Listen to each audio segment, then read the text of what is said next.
રાજકોટથી જમ્મુ કાશ્મીર અનેક પ્રવાસો ફરવા ગયા છે। રાજકોટના હેત માકડ પણ ફરવા ગયા છે। હેત પહેલગામ ફરવા જાય તે પહેલા જ હુમલો થયો છે। હેતના પરિવારજનોમાં ચિંતાનો માહોલ છે। ઝી 24 કલાક પહોંચ્યું હેત માકડના ઘરે।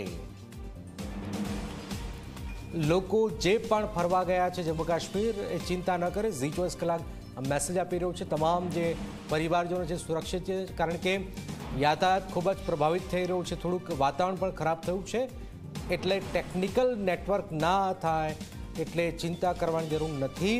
તમામ લોકો જે છે હાલમાં સુરક્ષિત છે।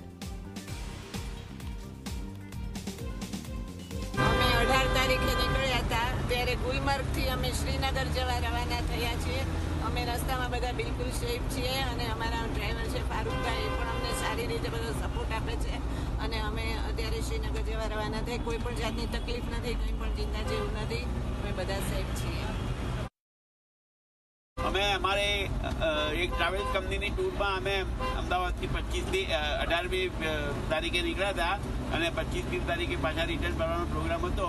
અત્યારે અમારે પહેલગામ જવાનો પ્રોગ્રામ હતો, પણ એ હવે આ મોકૂફ રાખ્યો છે આવા બનાવ બને એને કારણે, અને અત્યારે અમે શ્રીનગર તરફ જવા રવાના થયા છીએ અને બધા સેફ છીએ। અમારા ડ્રાઈવર ફારૂકભાઈનો પણ અમને ઘણો સારો સપોર્ટ છે। અમે 19 તારીખે અહીંયા આવેલા છે। અહીંયા તમને કઈ તકલીફ કે એવું કઈ પડ્યું? ના, અમને કોઈ પ્રોબ્લેમ નથી થયો ફરવામાં કંઈ, પણ આ બધું થયું એટલે થોડીક ફેમિલી લઈને આવ્યા એટલે થોડો ડર લાગે।